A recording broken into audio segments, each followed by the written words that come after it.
大家好，欢迎来到明星新闻中国渠道。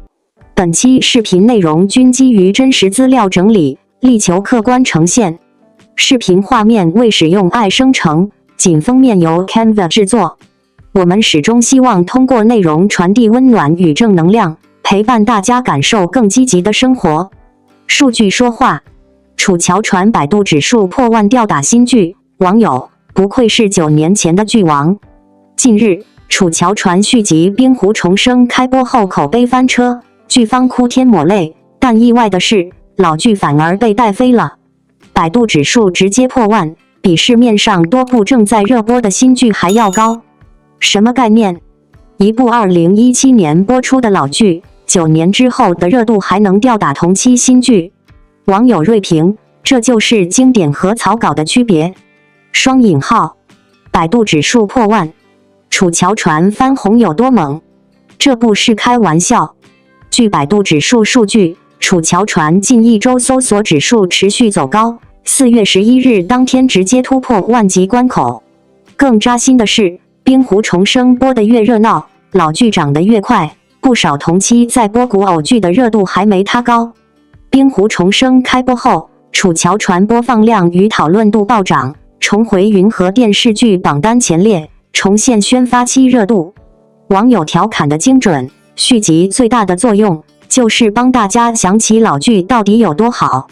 双引号，花絮刷屏，赵丽颖爆破细看的人心惊肉跳。为什么老剧热度能破万？一段9年前的花絮或许给出了答案。这几天，赵丽颖在楚乔传片场亲历真实爆破的幕后视频突然刷爆全网。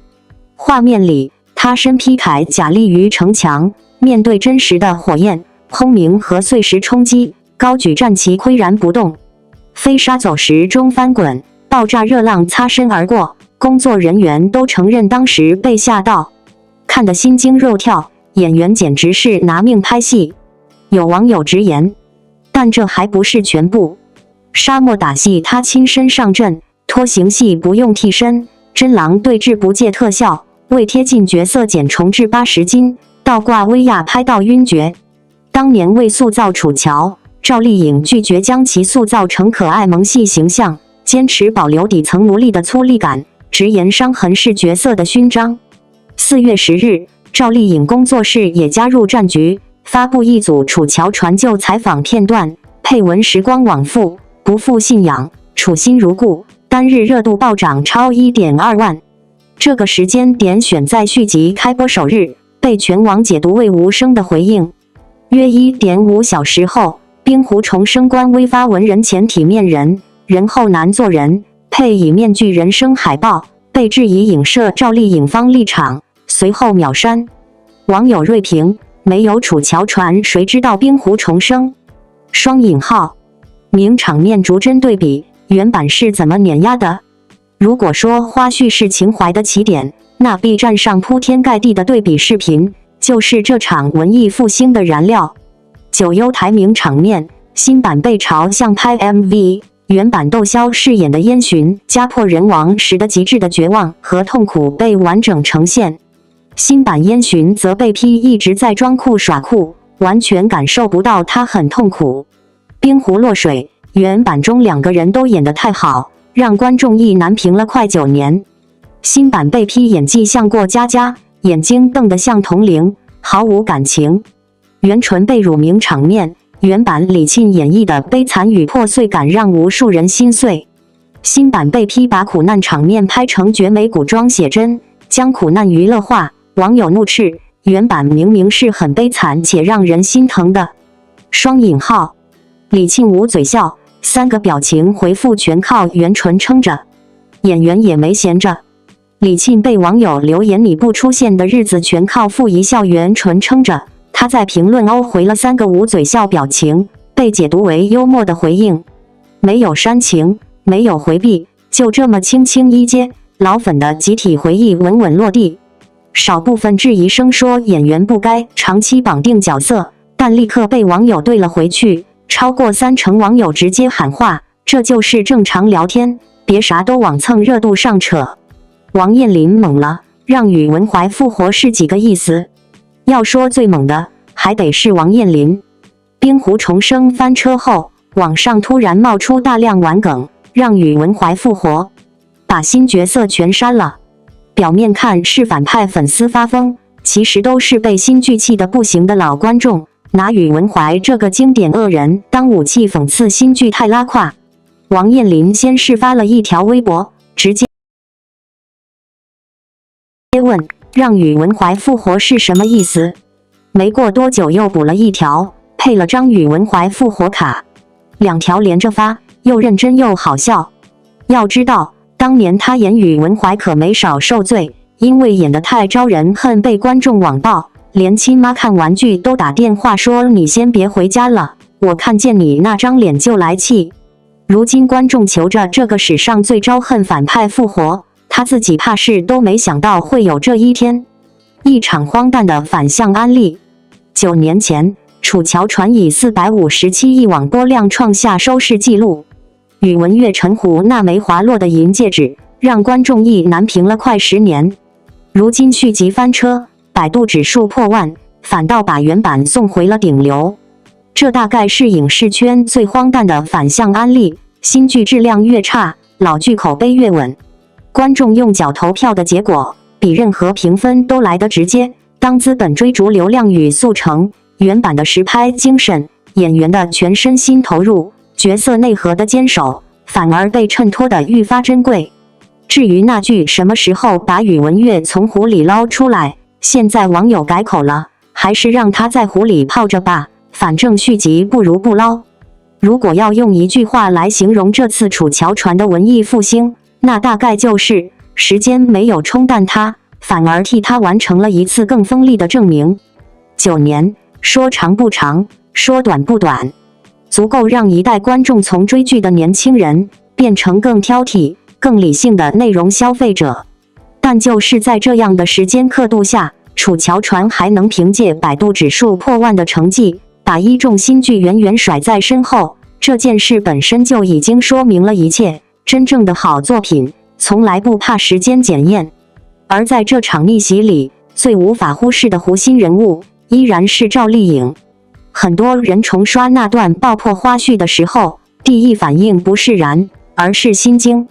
镜头里的她没有滤镜，没有慢动作修饰，只有最真实的火光、碎石和冲击波。她站在那里，不是摆造型，而是用身体去承受环境的危险与角色的重量。那一刻，你会突然明白，为什么观众会说他是拿命在演。这种真实感，是如今很多剧集越来越稀缺的东西。再看那些被反复提及的细节，沙漠打戏亲自上阵，拖行戏不用替身，与真狼对峙，为角色瘦到80斤。威亚到挂到晕厥，这些听起来甚至有些过于拼命的选择，在当年或许只是他对角色的基本要求，但放到今天来看，却像一面镜子，照出了行业的某种落差。更重要的是，他对楚乔这个角色的理解，从一开始就不是表面的女主光环。他拒绝把角色演成讨喜的、可爱的、容易被接受的样子，而是坚持那种带着泥土气、带着伤痕，甚至有点粗粝的生命力。他说伤痕是角色的勋章，这句话如今再看，几乎可以当做整个角色塑造的注脚。也正因为如此，当观众回头再看那些名场面，九幽台的崩塌、冰湖的诀别、命运被撕裂的瞬间，你会发现那种情绪不是演出来的，而是被一点一点堆积出来的。它不是在展示情绪，而是在经历情绪。这也是为什么在对比视频铺天盖地的当下，观众的判断会如此一致。不是因为情怀滤镜，而是因为那种真实的表演质感很难被复制。其实这次冰湖重生的翻车，某种程度上更像是一次意外的放大器。它让观众重新意识到，原来我们曾经看过那么扎实、那么有分量的作品，也让大家重新看见赵丽颖当年到底做对了什么。她没有走捷径，她没有依赖人设，她没有用表面的漂亮去覆盖角色的复杂，她只是一步一步把一个人物从骨头到血肉完整的长出来。所以你会发现一个很有意思的现象：当新剧在努力制造热度时，老剧却在自然生长口碑。当有人还在讨论流量的时候，观众已经用最直接的方式给出了答案：搜索、重刷、安利、对比。这不是营销能做到的，这是信任的回流。而赵丽颖恰恰是这种信任最稳定的承载者。她身上有一种很特别的气质，不是高高在上的光芒，而是一种我真的走过来的力量感。你能看到她的努力痕迹，也能看到她的选择成本。她不是天生就站在顶点，而是一步步爬上来的。这种路径本身就带着说服力。也许正因为如此，当她在这个时间点发出那句时光往复，不负信仰，处心如故的时候，才会引发那么大的共鸣。那不是简单的情怀输出，而像是一种对过往的确认，也是一种对当下的回应。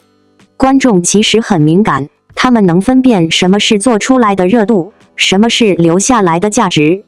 9年过去，楚乔传还能被反复提起，不是因为它完美无缺，而是因为它足够真诚。而赵丽颖在其中留下的那种投入感，那种不妥协的表演态度，恰恰构成了这份真诚最重要的部分。所以，当有人调侃还是让宇文玥在湖里泡着吧的时候，那不仅仅是一句玩笑，更像是一种态度表达。与其仓促续写，不如把经典留在它最好的位置。而对观众来说，他们记住的也从来不只是一个角色的结局，而是那个在风沙与火光中站立的身影。那是楚乔，也是赵丽颖。被制片人暗讽年纪大，赵丽颖发文硬刚，冰湖重生官微也下场说她太能装尹非议。4月10日下午5点，赵丽颖工作室发了一条微博，内容很简单，是9年前楚乔传播出期间，赵丽颖的一段幕后采访截图，配文只有12个字：时光往复，不负信仰，处心如故。双引号。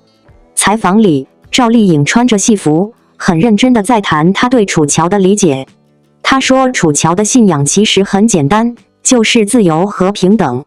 她说女性可以拥有自己的事业和理想，不必依附于男性。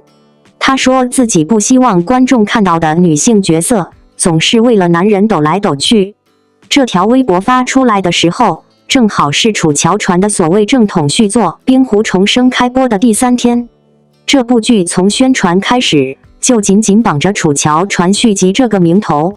在视频平台搜索楚乔传，第一个跳出来的关联词条就是他。1个半小时后，冰湖重生的官方微博更新了，文案是：人前体面人，人后难做人，乱世生存全靠演技，谁还没2副面孔呢？下面配了一张剧中角色的面具人生海报，2副面孔，全靠演技。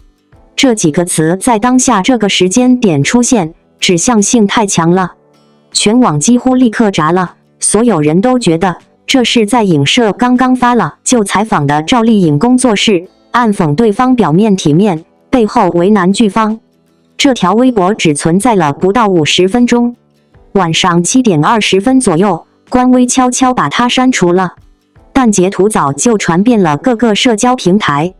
冰湖重生官微删博这个词条很快冲上了热搜，网友的评论一边倒，吴丽颖不楚乔成了刷屏的话。很多人说，剧方这是典型的端起碗吃饭，放下碗骂娘。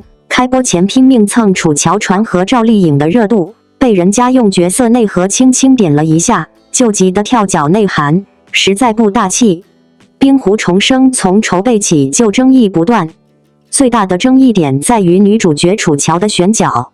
成年楚乔由黄杨钿甜饰演，她今年19岁，9岁时曾在楚乔传里饰演童年楚乔。制片人张萌在4月9日的采访里解释了为什么最终没有换人。他说技术上行不通，黄杨钿甜在剧中有近600场戏，大部分是在青海无人区零下20度的实景拍摄，动态细节太多，爱换脸会导致画面严重失真。重新拍摄的成本和时间，剧组也承受不起。张萌也坦言，他最初找过原班人马， 2025年项目重启时，他第一时间联系了赵丽颖和林更新，但赵丽颖的团队反馈他正在专注电影领域，林更新则不想再重复同类角色。加上项目因为版权纠纷搁置多年，原班重聚已不现实。他选择黄杨钿田，看中的是他从9岁到19岁与角色共同成长的传承感。但这个理由，很多观众并不买账。开播后，关于女主角幼态脸撑不起、女将军气魄、打戏软绵绵的吐槽就没停过。更让原版粉丝不满的是剧情内核的变化。赵丽颖在9年前的采访里反复强调，楚乔的核心是自由与平等，是女性也可以有英雄梦。但在《冰湖重生》已播出的剧情里，楚乔的行动主线很大程度上围绕着为男主复仇展开，被部分观众批评又回到了靠男人的老路。这种角色灵魂的降格，是很多楚乔传老粉无法接受的根本原因。有网友翻出赵丽颖当年拍楚乔传的旧文，她带着腰伤，几乎所有打戏都亲自上阵，连高难度的倒吊镜头也不用替身。她塑造的楚乔坚韧、倔强，心里装的是弩指哥的天下，而不是小情小爱。冰湖重生开播的数据也不乐观。4月8日中午在腾讯视频和爱奇艺双平台上线，前5集出现了零广告的罕见情况，被业内戏称为防爆裸播。云和数据显示其首日市占率并不突出。与之形成对比的是，原版楚乔传在4月10日争议发酵后，单日播放量有了明显增长。4月9日，也就是官微发文内涵的前一天，制片人张萌在一场直播中谈到剧集面临的争议时，情绪一度失控落泪。他向男主角李云瑞的粉丝道歉，解释其角色在前3集戏份少是出于剧情需要。他哽咽着说做剧不容易，演员们也很辛苦。这场从选角延续到开播，再从营销蔓延至价值观的争议，在4月10日傍晚因为2条微博被彻底点燃。赵丽颖工作室没有提及冰湖重生任何一个字，只是重温了角色本来的样子。冰湖重生官微则用一句充满潜台词的文案，把暗流变成了明火。秒删操作之后，舆论并没有平息，反而因为这种欲盖弥彰，让讨论度更高。有中立网友认为可能是过度解读，官微文案或许只是常规的角色宣传，但这种声音很快被淹没。毕竟，长期捆绑原 IP 营销的是剧方，在敏感时间点发出争议文案的也是剧方。目前，赵丽颖工作室和冰湖重生剧方都没有就此事件进行进一步的公开回应，双方都保持着一种微妙的沉默。但冰湖之下的暗冲已经通过热搜和无数条评论，清晰地浮现在了水面之上。如果把这场风波当作一面镜子来看的话，你会发现，真正被照亮的，从来不是所谓的争议，而是一个演员与角色之间那种罕见而坚定的信念连接。很多人可能第一时间被情绪带走，被暗讽内涵这些关键词吸引，但冷静下来再看，会觉得整件事其实很有意思，因为它让我们重新看见了赵丽颖当年塑造楚乔时，那份几乎被时间掩盖却从未消失的核心表达。那条只有短短12个字的微博，时光往复，不负信仰，楚心如故，看似轻描淡写，却像一把钥匙，一下子把观众的记忆打开了。没有控诉，没有兑现，没有情绪宣泄，他甚至没有提及任何人或任何剧，只是把角色最初的样子安安静静地放在那里。但恰恰是这种克制，才最有力量。因为真正经历过楚乔传的观众都知道，赵丽颖当年赋予楚乔的，从来不只是一个女主角的标签，而是一种价值观的建立。那不是简单的爽剧人设，而是一种带有理想主义色彩的女性表达。自由、平等、不依附，这些词放在今天看依然不过时，甚至可以说更加珍贵。也正因为如此，当观众再次看到那段9年前的采访时，会产生一种非常强烈的对比感。不是简单的谁演得更好，而是这个角色还是不是原来的灵魂？说到底，观众在意的从来不是演员有没有出演续作，而是那个曾经打动他们的楚乔还在不在。而赵丽颖之所以能在这场风波中稳稳站住，恰恰是因为她从一开始就没有离开过这个角色。她没有用流量维系热度，也没有用话题制造存在感，她只是用一种近乎笨拙却极其真诚的方式，把角色的初心守住了。你会发现，她这些年的选择其实一直很一致，无论是转向现实题材，还是尝试电影领域，她都在慢慢远离模板化成功，去寻找更有表达空间的角色。这种选择在短期内可能不讨巧，但从长远来看，却是在为演员的生命力做积累。所以当有人用年纪来暗示她的时候，反而显得有点站不住脚。因为真正有厚度的演员，从来不是被年龄定义的，而是被作品和角色记住的。再回到这次事件本身，其实最微妙的一点在于，赵丽颖什么都没说，但她已经说完了。她没有参与争吵，也没有试图证明什么，她只是把9年前的话重新摆出来，让观众自己去判断。这种让作品说话的底气，是很多人做不到的。而反观另一边，无论初衷是什么，那条迅速删除的文案，反而让整个舆论变得更加复杂。不是因为一句话本身有多严重，而是因为它出现在一个不合适的时间点，也触碰到了观众最敏感的那根神经，对原角色的情感归属。于是，这就不再是一场简单的营销争议，而变成了一次关于角色尊重的讨论。观众不是不接受新版本，而是不能接受角色被改变的面目全非。尤其是当这个角色曾经承载过某种精神象征时，这种改变就会被放大。而赵丽颖的特别之处，就在于她当年并没有把楚乔当成一份工作来完成，而是当成一个可以长期对话的角色去塑造。她在打戏里的拼命，在人物表达上的坚持，其实都在无形中提高了这个角色的门槛。这也是为什么很多人会说一句话：吴丽颖，不楚乔。双引号。这句话未必绝对，但它背后的情绪是真实的，那是一种观众对角色灵魂守护者的认可。你可以换演员，可以换故事，但如果连最核心的精神都换掉了，那这个名字还剩下什么？所以，从某种角度来看，这次风波并不是赵丽颖赢了什么，而是她再次证明了一件事：真正扎根于观众心里的，从来不是营销出来的热度，而是角色与演员之间那种无法复制的共鸣。时间会让很多东西褪色，但也会让真正有价值的东西沉淀下来。9年前他说信仰，9年后他依然在用行动回应这个词。这大概就是为什么在喧嚣的争议之中，很多人反而更清晰地看见了他的分量。不是因为他说得多，而是因为他一直在做。铺85花又换经纪人了。飞天奖事后赵丽颖躺枪。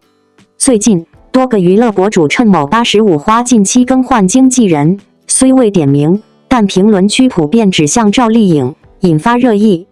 毕竟其他85后花旦杨幂2023年离开嘉行后自立工作室，刘诗诗长期合作蔡艺农，唐嫣自主运营团队，刘亦菲由自家公司管理。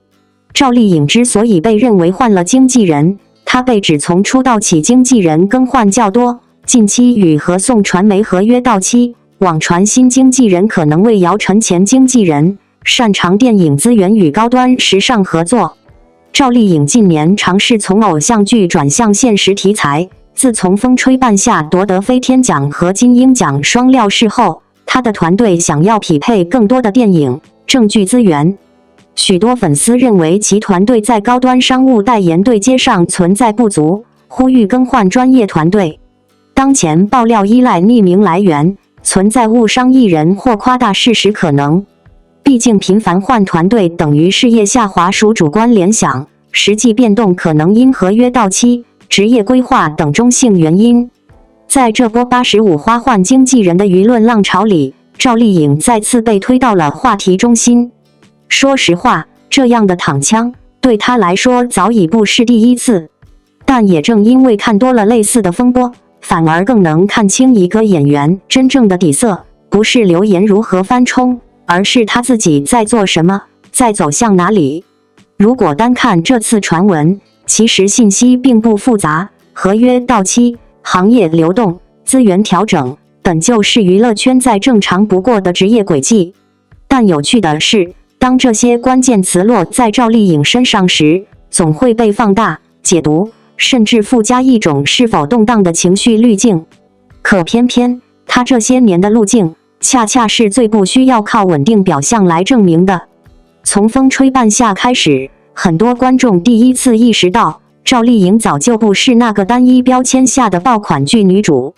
她在角色里的那种韧劲、克制，还有一点点带刺的真实感，是很难靠技巧堆砌出来的。那是一种演员对生活的理解在镜头里的自然流露。也正因为如此，当她拿下飞天奖、金鹰奖双料视后时，并不会让人觉得意外，反而像是一种迟到但合理的确认。所以回过头来看这次所谓的换经纪人风波，其实更像是一个信号，不是不稳定，而是升级。一个演员走到一定阶段，团队结构、资源方向、合作模式的调整，本质上是为了匹配它正在发生的变化。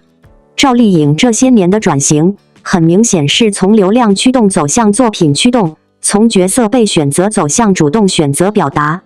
而这一步远比拍一部爆款剧要难得多。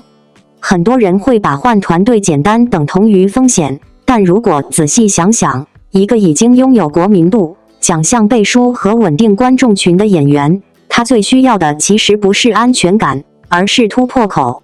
尤其是在电影资源、高端时尚、证据体系这些领域，本来就需要更专业、更垂直的团队去对接。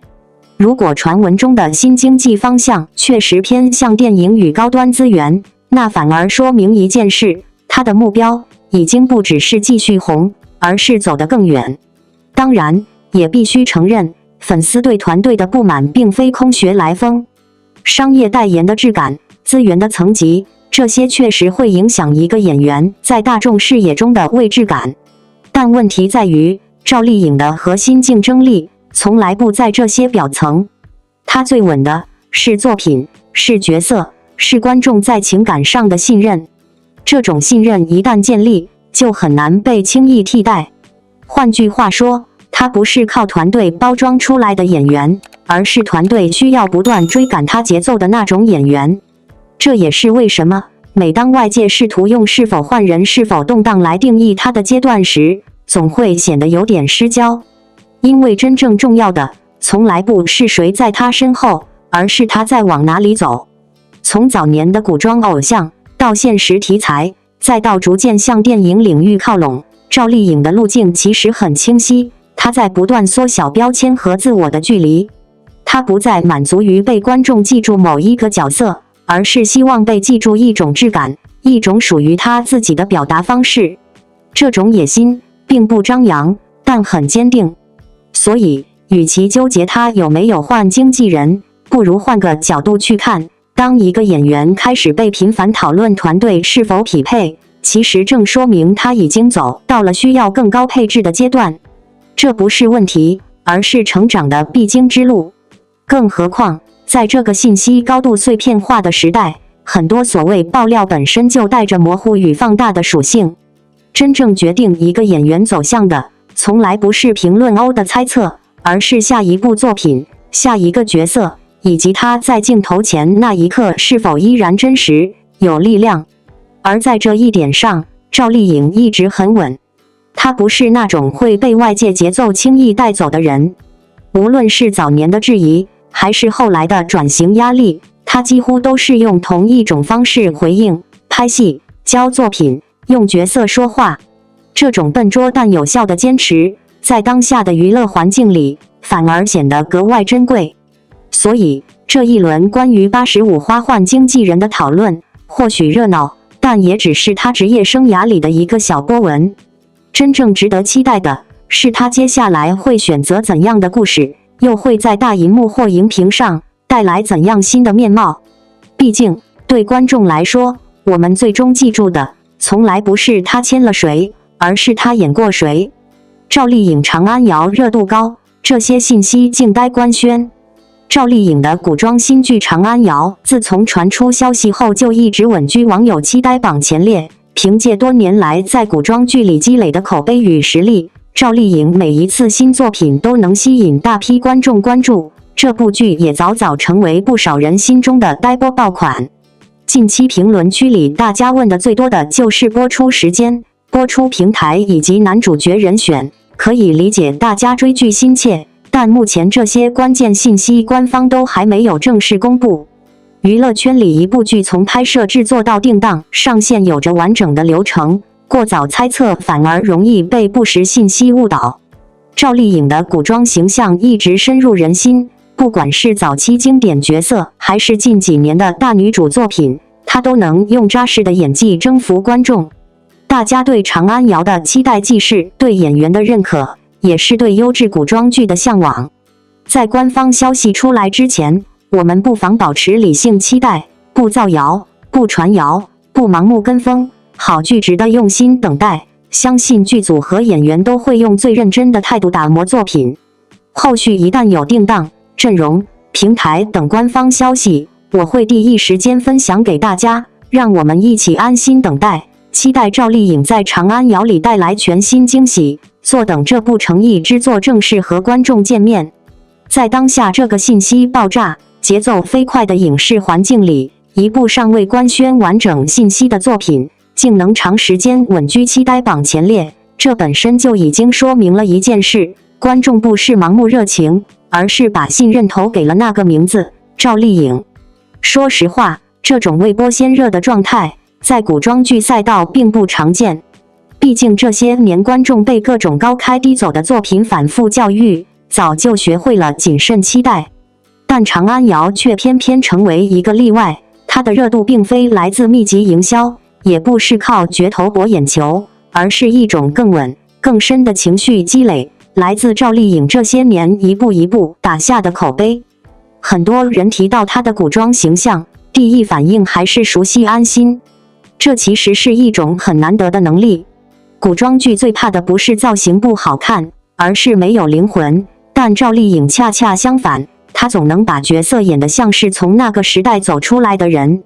无论是早年的灵动少女，还是后来气场全开的女性角色，她的表演从来不是浮在表面的好看，而是有层次、有温度的好看。也正因为如此，观众对长安瑶的期待，本质上并不是对一部剧的好奇，而是一种我想看看他这次还能走多远的情绪。尤其是在如今古装剧逐渐同质化的背景下，一个能够真正用演技去撑起角色，用细节去打动观众的演员，就显得格外珍贵。当然，评论区里关于播出时间、平台、男主是谁的讨论，其实也很真实。大家不是单纯八卦，而是已经进入准备追剧的状态了。但换个角度看，这种焦急也说明了一点：观众已经默认这部剧值得等。不过话也要说回来，越是这种时候，越需要冷静。影视作品从制作到上线，本就是一个复杂且严谨的过程，尤其是像古装剧这种体量较大的项目，更需要时间去打磨。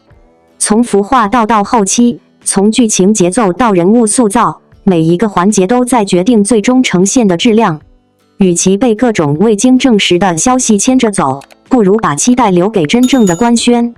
其实，回头看赵丽颖这些年的选择，你会发现她很少走安全路线。她不会一直停留在观众最熟悉、最舒适的类型里，而是不断尝试新的表达方式。这种选择有时候会带来争议，但从长远来看，却让她的表演边界越来越清晰，也越来越有力量。所以，长安瑶的意义或许不仅仅是一部待播剧那么简单，它更像是它阶段性的一个新答卷。观众在等待的，其实不是一个确定的结果，而是一个它这次会带来什么变化的惊喜。还有一点很值得聊，现在的观众其实越来越理性了。大家会讨论，会分析，但但也逐渐学会不轻易被带节奏。这种氛围对一部作品来说是好事，因为真正有诚意的剧不怕被等待，反而需要时间去沉淀期待。说到底，好剧从来都不是等出来的焦虑，而是等出来的底气。所以，与其一遍遍刷新所谓的内部消息，不如把这份期待留得更久一点。等到真正官宣的那一刻，无论是定档、阵容还是平台，都会变得更有分量。而我们能做的其实很简单，不被情绪裹挟，不被谣言干扰，安安静静地等一部值得的作品上线。毕竟，当一个演员用这么多年证明了自己的选择和实力，他的新作品本就值得一点耐心。长安谣或许还没揭开全部面纱，但正因为未知，才更让人期待。等到真正见面的那一天，也许我们会发现，这段等待的过程本身就是这部剧最动人的前奏。神隐多日只发旧照，赵丽颖一张爆猫图炸翻全网。赵丽颖最近在忙什么？没人知道。除了工作室每周一早上雷打不动发一条工作动态，这位85花头部的代表已经神隐好些日子了。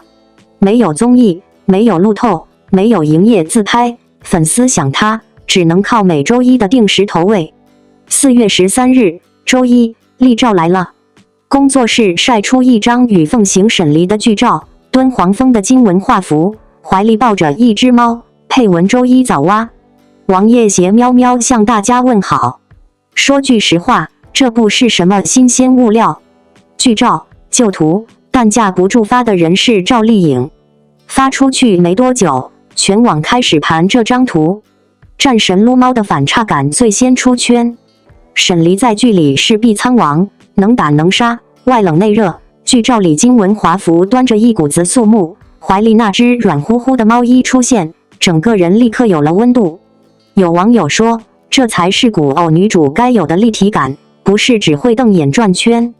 双引号。这次剧照一出，37.7%的讨论都在提她的双重身份，用细节给角色灵魂这个说法又被翻了出来。还有5.7%的观众直接说被萌化了，顺手把沈离乘以萌猫做成了壁纸、头像、仿妆教程。一张旧图，愣是搞出了一波二创小高潮。其实想想挺有意思的。赵丽颖现在什么都不用发，工作室每周一固定丢一张旧照，大家就能讨论一整天。别的明星怕神隐，他神隐反而是常态。越是没消息，越是每一条动态都被放大看。这就是最顶级的流量逻辑，不是追着热度跑，是让热度追着你跑。哪怕只是一张爆猫的旧剧照，在这个信息被不断刷新、注意力被无限稀释的时代，一个演员还能用一张旧图掀起整整一天的讨论，这本身就已经说明了很多问题。说到底，这不是所谓的流量玄学，而是一种长期积累之后的自然回响。而这个人正是赵丽颖。坦白讲，当我看到这张与凤行中沈离抱猫的剧照再次被推上热搜时，第一反应不是惊讶，而是果然如此。这几年，围绕赵丽颖的讨论早已不再依赖密集曝光，它更像是一种低频但高效的存在，不需要频繁营业，却始终牢牢占据观众情绪的核心位置。这张图之所以能炸，表面上看是战神抱猫的反差设定击中了观众的审美点，一边是碧苍王的冷冽与威严，一边是猫的柔软与依赖，两种气质在同一画面中交汇，天然具有传播性。但如果只把原因归结为反差萌，其实是低估了赵丽颖这些年的角色塑造能力。真正值得反复回味的是她如何让反差不流于表面，而成为角色的一部分。沈离这个人物本质上并不是传统意义上的冷面女战神，她的强是有温度的，是建立在情感、责任与选择之上的。很多演员在处理类似角色时，容易陷入一种简单粗暴的表达，冷脸、压低声音、强调气场。但赵丽颖不一样，她更擅长用细节去填充人物，一个眼神的停顿，一次呼吸的变化，甚至是抱起一只猫时微妙的肢体放松，都会成为角色火起来的关键。也正因为如此，这张剧照才会被反复解读。观众看到的不是一个演员抱着一只猫，而是沈黎在某个瞬间卸下锋芒。这种感觉很微妙，却极具感染力。有意思的是，这种细节型表演的价值，在当下其实是被低估的。短视频时代更偏爱强刺激、快节奏、情绪外放的表达，而赵丽颖偏偏走的是另一条路。她不抢镜，却能让人记住；不喧哗，却能让情绪慢慢渗透。这种能力，某种程度上更接近传统电影表演的审美逻辑。再回到神隐这件事，很多演员一旦减少曝光，就容易被认为热度下降或者存在感变弱。但赵丽颖恰恰相反，她的低曝光反而形成了一种稀缺性，观众会主动去等待、去放大、去解读她的每一次出现。工作室每周一的更新，像是一种固定的情绪投喂，频率不高，却足够精准。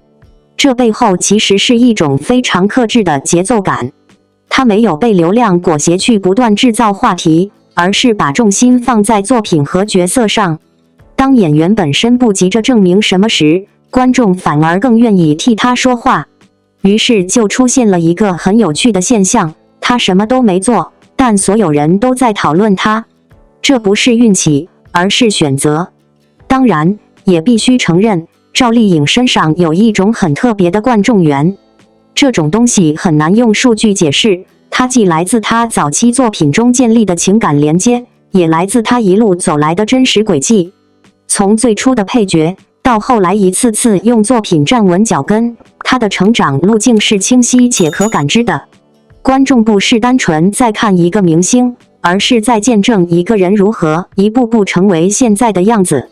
所以，当他抱着猫出现在画面里时，那种柔软才会显得格外真实。它不是刻意设计的反差，而是人物与演员气质自然融合后的结果。再往深一点说，这张图的传播，其实也反映了当下观众审美的一种变化。大家已经不再满足于单一标签的角色设定，强就是强，美就是美，这种简单分类正在失效。取而代之的是更复杂、更立体的人物，可以强大，也可以温柔，可以冷静，也可以脆弱。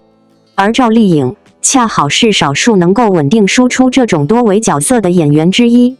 这也是为什么一张看似普通的旧剧照，依然可以引发二创、壁纸、仿妆等一系列连锁反应。它提供的不只是视觉素材，更是一种情绪空间，让观众有参与感，有延展想象的余地。说到底，真正厉害的从来不是热度本身，而是制造热度的能力。当一个演员不再依赖频繁曝光，却依然能轻易撬动讨论，这就意味着他已经完成了从被关注到被需要的转变。而这种转变，往往比任何榜单和数据都更有说服力。所以，与其问赵丽颖最近在忙什么，不如换个角度，她或许正在用最安静的方式，继续巩固一种更长久的影响力。而那张抱猫的沈黎，不过是一个恰到好处的注脚。一组排练照，凭啥赵丽颖练钢管舞不被嘲用力过猛？有没有同感？30加女星只要敢跳出舒适圈，立马就被喷装嫩用力过猛。今天就爬赵丽颖4月6日的钢管舞排练照，跟你们好好唠唠30加女星转型到底有多难。2026年4月6日，赵丽颖工作室晒出她练钢管舞的排练照，短发利落干练，穿得简简单单，练舞时全程专注认真，腹肌线条超吸睛，腰肢纤细，性感又有力量。内娱对30加女星的偏见真的苛刻到离谱。有数据统计，30加女星尝试新风格，被骂不合时宜的概率高达68%，比年轻小花高出一大截。很多人都忘了，赵丽颖从甜妹转型实力派，靠的就是这份敢闯敢突破。她练钢管舞根本不是博眼球，就是为了突破戏路，这份敬业真的不该被曲解。内娱总爱给30加女星贴标签，说她们只能演宝妈、青衣，不能有性感，不能有活力。可演员的价值从来都不是年龄能说了算的。赵丽颖这组排练照就狠狠打破了这种偏见，不刻意凹少女感，不困在固有戏路里，凭自己的努力展现不一样的一面，这才是演员该有的模样。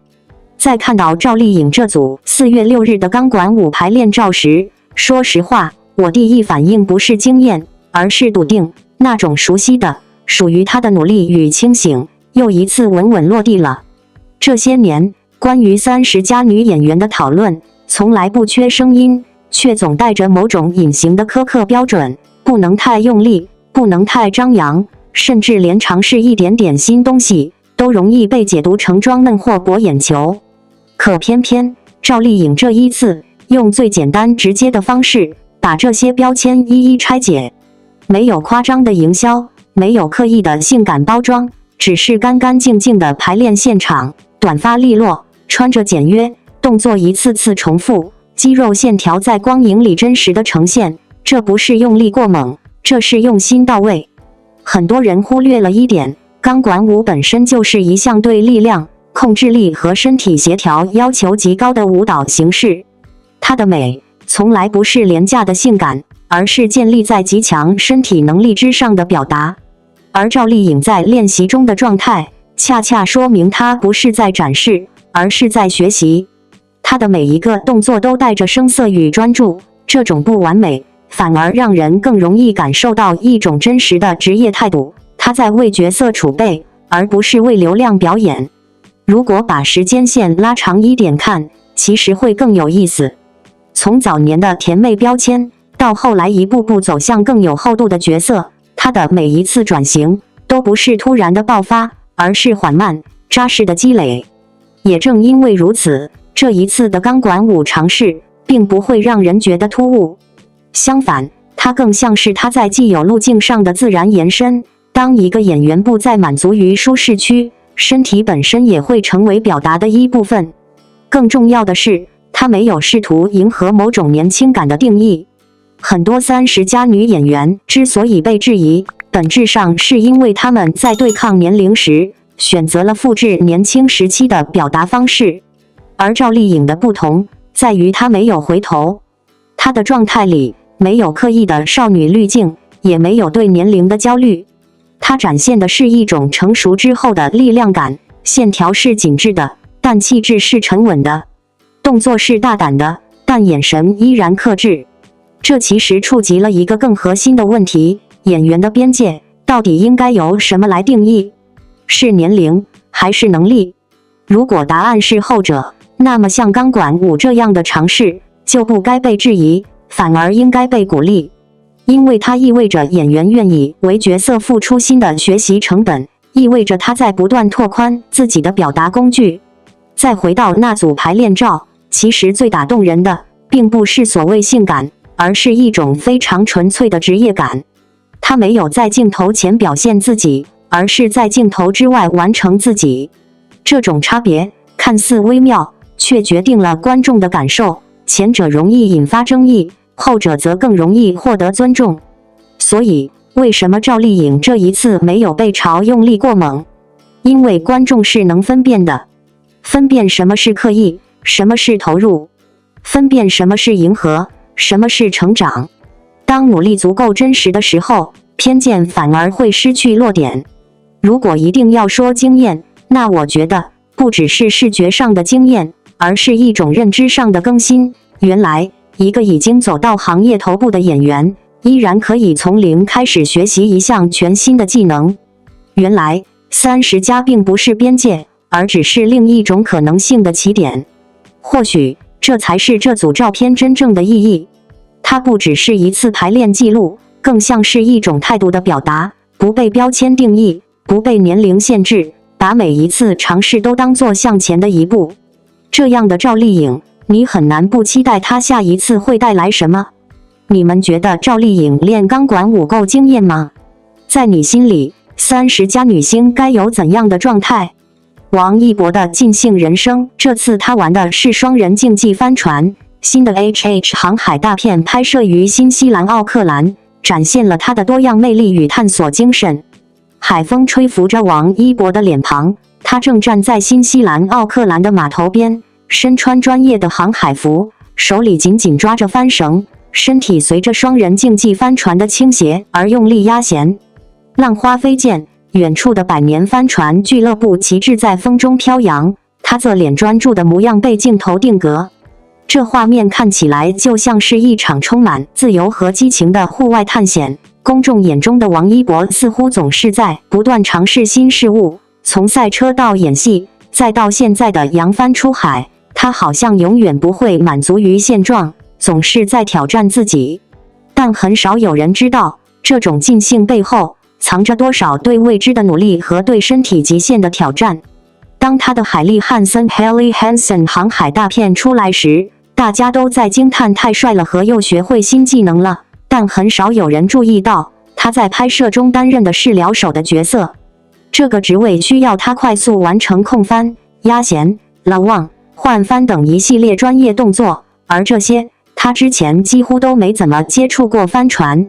仅仅半小时的教练指导后，他就敢在逆风中航行。这种从陆地上的硬湖玩家一下子变成海上新手，看起来很酷，但实际上需要极好的平衡感、耐力和快速反应能力。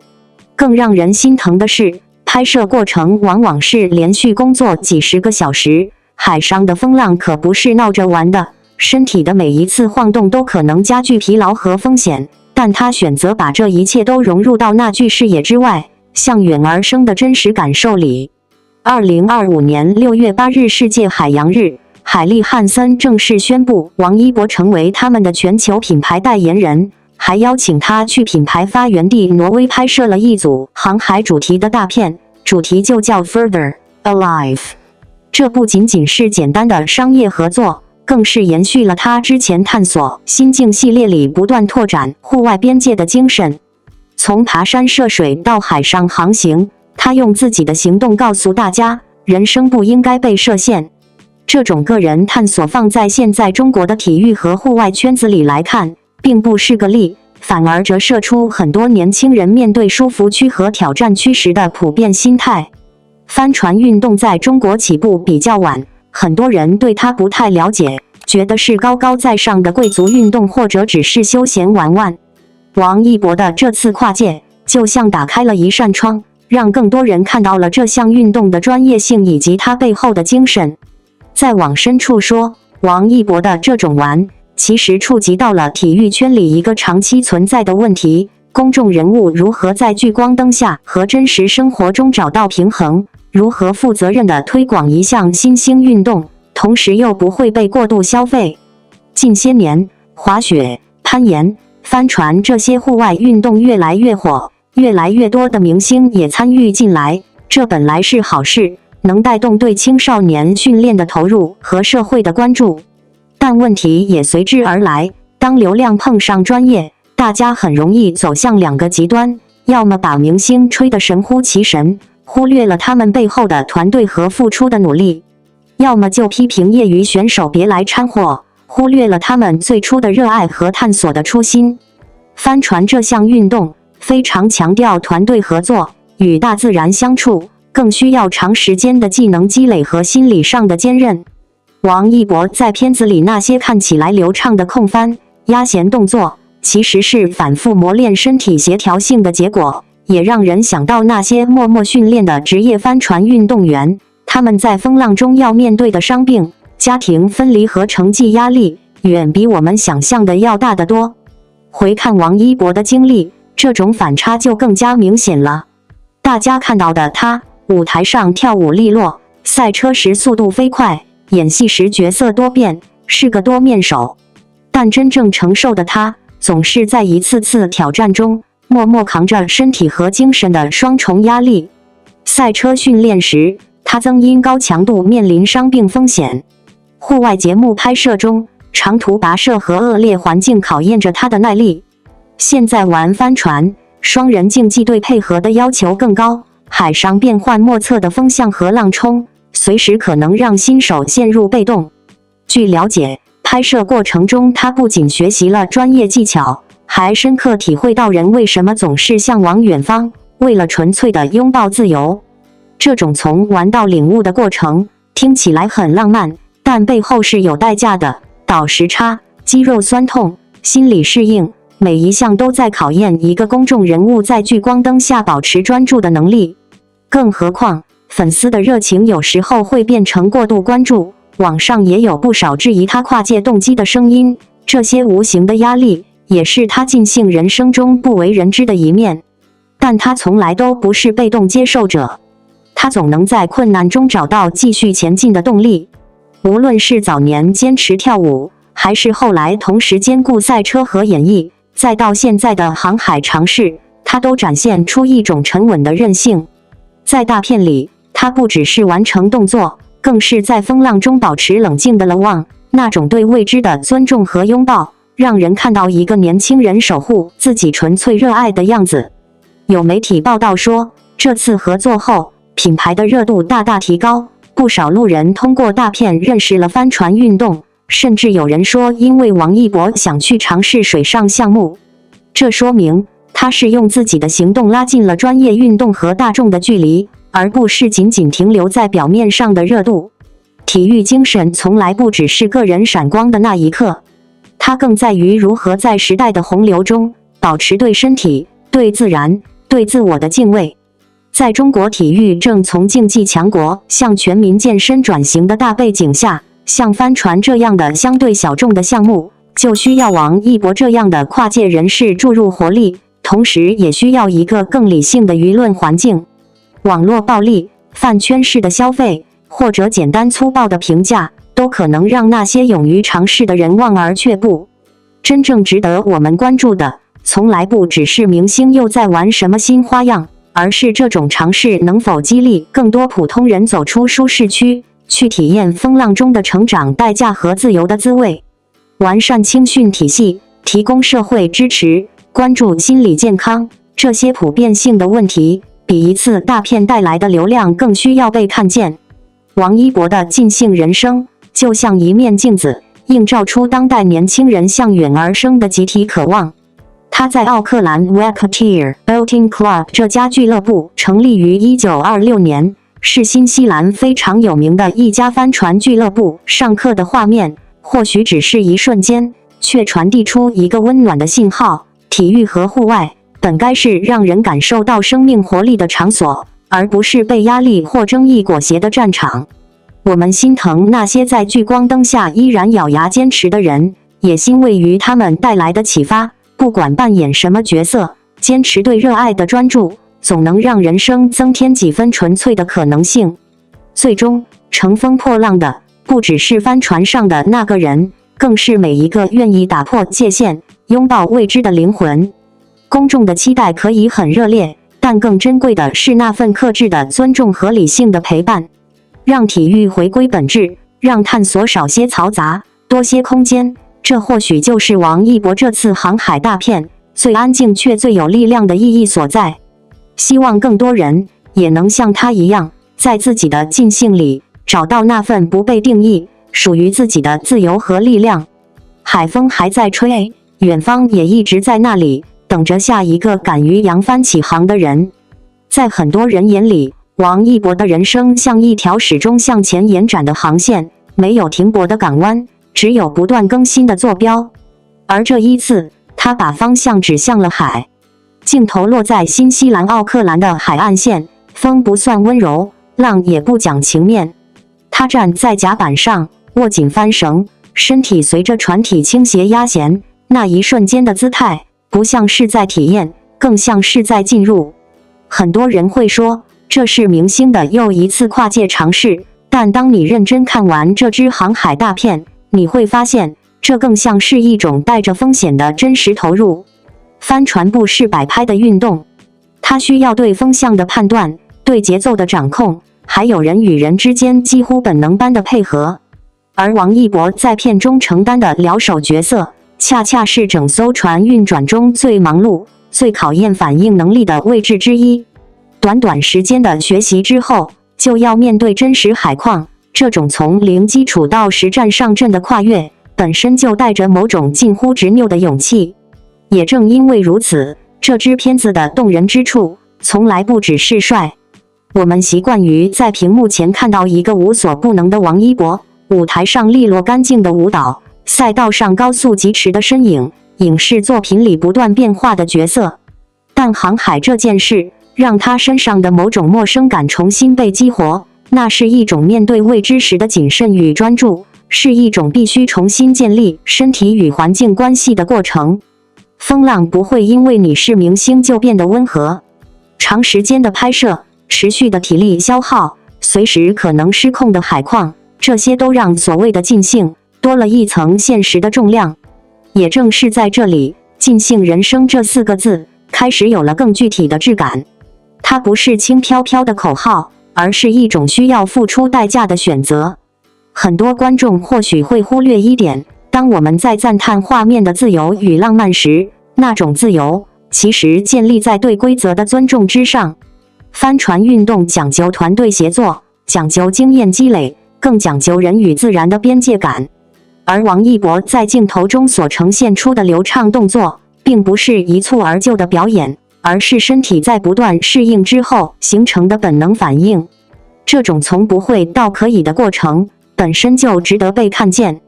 这些年，中国的户外运动正在慢慢进入大众视野，从滑雪到攀岩，再到帆船，越来越多的人开始尝试走出舒适区。但与此同时，舆论环境却往往走向2个极端，要么过度神化参与者，要么苛刻否定一切非专业尝试。而王一博的这次航海，恰好提供了一种更中间的可能。他既不是职业运动员，也没有把自己包装成专家，但他用一种足够认真的态度，去完成了一次接近专业的体验。这种带着敬畏去尝试的姿态，比单纯的成功或失败更有说服力。更重要的是，它让更多人看见了帆船这项运动的真实面貌，不再只是遥远的精英化的想象，而是一项需要技巧、耐力与心态共同支撑的运动。有人因为这支片子开始对航海产生兴趣，有人开始理解风浪中的不确定性，这种影响远比一时的热度更长久。当然，聚光灯也从来不是单向的，关注带来的不仅是赞美，还有质疑与审视。关于跨界动机的讨论，关于是否专业的争议，这些声音始终存在。但某种程度上，这也是当代公众人物必须面对的环境。当你选择走出既有轨道，就意味着要接受更多维度的评价。而王一博的回应方式依旧是行动。从舞蹈到赛车，从表演到航海，他似乎始终在重复一件事，进入一个全新的领域，然后用时间和身体去理解它。这个过程不张扬，却持续发生。你很难用一句简单的评价去定义它，因为他身上最稳定的特质反而是变化。这种变化不是为了证明什么，而更像是一种自我驱动的探索。他在航海中说的那种向远而生的感觉，其实并不专属于海洋，它更像是一种内在的方向感，不断把自己推向未知的边界，再一点点适应、理解，最后与之共处。这或许也是为什么这支航海大片会让人产生情绪上的共鸣。它不只是关于一个人在海上的体验，更像是关于当代人如何面对远方的隐喻。在稳定与变化之间，在安全与挑战之间，每个人都在寻找属于自己的平衡点。而王一博提供的答案并不复杂，他只是选择了出发。当他站在奥克兰的 Racketeer Boating Club 学习、尝试，再进入风浪，那一刻的意义其实已经超越了拍摄本身。那是一个关于开始的瞬间，没有绝对的准备，只有足够的勇气。所以当我们再回看那句尽兴人生，或许可以换一种理解。尽兴不是毫无顾忌的消耗，而是在清醒与热爱之间找到一种属于自己的节奏。它允许疲惫，允许不完美，也允许在风浪中短暂失衡，但最终仍然选择继续向前。海风不会停止，远方也不会消失。而真正动人的，从来不是那一刻的乘风破浪，而是有人愿意一次又一次地把自己送上那片未知的海。感谢您观看视频。如果您觉得本时事通讯有用，请不要忘记点赞、评论和订阅。祝您生活愉快，充满活力。再见。